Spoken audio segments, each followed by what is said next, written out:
आप सभी साईं भक्तों को ओम साई राम। राम नाम जाप की महिमा, इसका दूसरा भाग आज हम सुनेंगे। श्री राम शरण महाराज की पहली वाली जो ऑडियो थी उसमें मैंने बताया था कि शरण जी को कई जगहों में, मंदिरों में प्रवचन के लिए, राम कथा सुनाने के लिए, भजन करने आदि के लिए बुलाते थे। एक बार गोदावरी नदी के उस पार एक राम मंदिर में इन्हें बुलाया गया। राम जी की बात हो तो राम शरण जी आनंदित होकर कराया सब कार्य करते थे और कभी उसमें कुछ पैसा या कोई भी उसमें एक अपना लाभ नहीं सोचते थे, मतलब सब कुछ निःशुल्क करते थे। वे सच में एक श्रद्धालु राम भक्त थे और महानुभाव भी थे। वे गोदावरी के उस पार एक स्टीमर में जा पहुँचे। वहाँ उनसे मिलने के लिए मंदिर से कोई कार्यकर्ता नहीं आया था, तो उन्हें पता नहीं चल रहा था कि कैसे वहाँ तक पहुँचे। लेकिन उन्हें पहले ही बताया गया था कि उनसे मिलने के लिए मंदिर से कोई आएगा और उन्हें वहाँ से लेके जाएगा।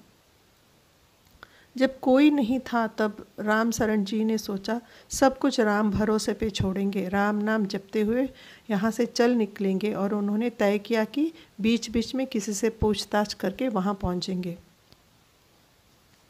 कड़ी धूप थी, ऊपर से रेत पर चलना था क्योंकि वो गोदावरी नदी का किनारा था, पूरा रेतीला था और बहुत दूर भी चलना था। और सबसे बड़ी बात ये थी कि उनके पैरों में चप्पल नहीं थे, क्योंकि पहले अध्याय में मैंने बताया कि किसी के पैर पे इनके चप्पलों के कारण चोट आई थी, तो उन्होंने वो चप्पल फेंक दिया। तब से उन्हें चप्पल पहनना ही छोड़ दिया। वे फिर भी राम नाम जाप करते चलते गए। जब उनके पैरों में पीड़ा असहनीय हो गई तो उन्होंने देखा कि उनके पैरों में, दोनों पैरों में छाले पड़ गए थे, बिल्कुल चल नहीं पा रहे थे, असहनीय थी उनकी पीड़ा। तब उन्होंने क्या किया, तब भी उन्होंने अपना काम, जो काम उन्होंने मन में ठाना था कि राम का नाम जाप करेंगे या फिर वहाँ राम कथा सुनाएंगे, उससे वो पीछे नहीं हटे।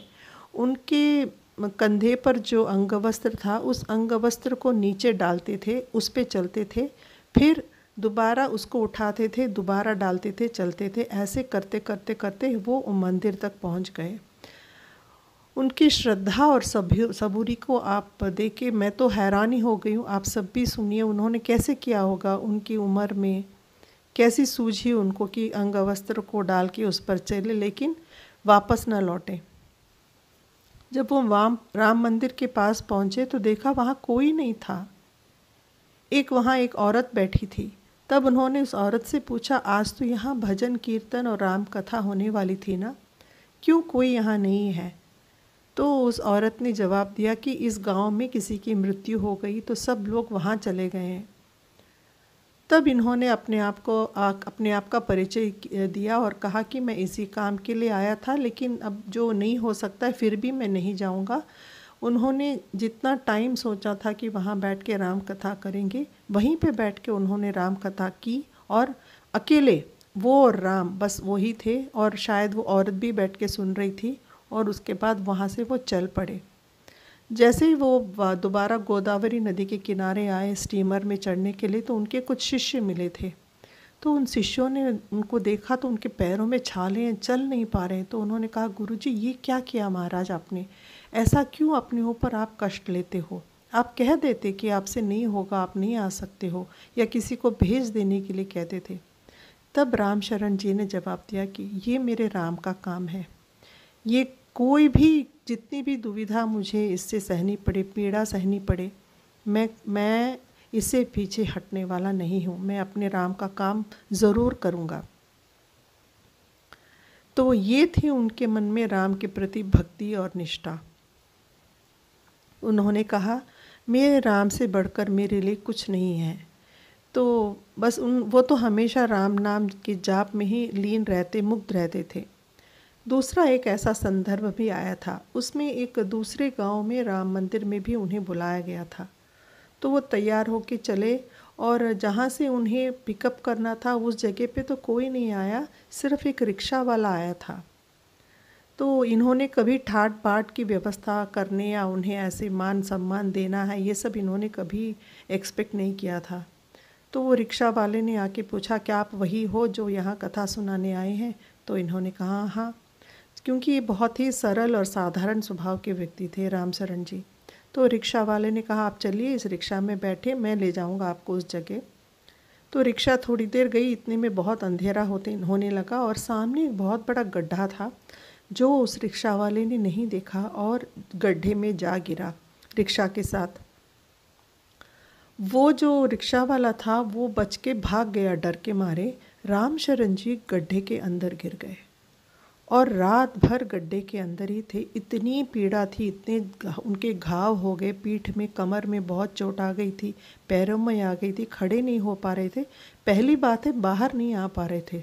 तो सारी रात वो उस गड्ढे में ही पड़े रहे और राम राम राम उनका जो तारक मंत्र है वो बोलते रहे, जपते रहे। सुबह कुछ लोग उस तरफ से जब जा रहे थे तो इनकी आवाज़ उनको सुनाई दी, तो उन्होंने सब ने मिलकर इनको बाहर निकाला, लेकिन ये बहुत ही बुरी हालत में थे। और तब उन लोगों ने बोला, चले हम अस्पताल चलते हैं। तब रामशरण जी ने कहा, नहीं, मैं अस्पताल जाने नहीं आया हूँ, मैं राम मंदिर में राम की कथा सुनाने आया हूँ, मैं वहीं जाऊँगा चाहे कुछ भी हो।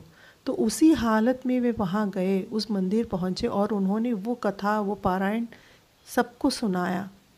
ऐसी बातें सुनते हुए हमारे आंखों में भी आंसू आते हैं कि कितने बहुत पहुँचे हुए भक्त हुए होंगे रामशरण जी। तब वहाँ के जो भीड़ में जो लोग बैठे थे उनमें से एक आदमी ने पूछा कि आप इतने बड़े राम भक्त हो, आपको राम ने क्यों नहीं बचाया इस इतनी बड़ी एक समस्या से? आप गड्ढे में क्यों गिरे? आपको बचा सकते थे ना आपके राम।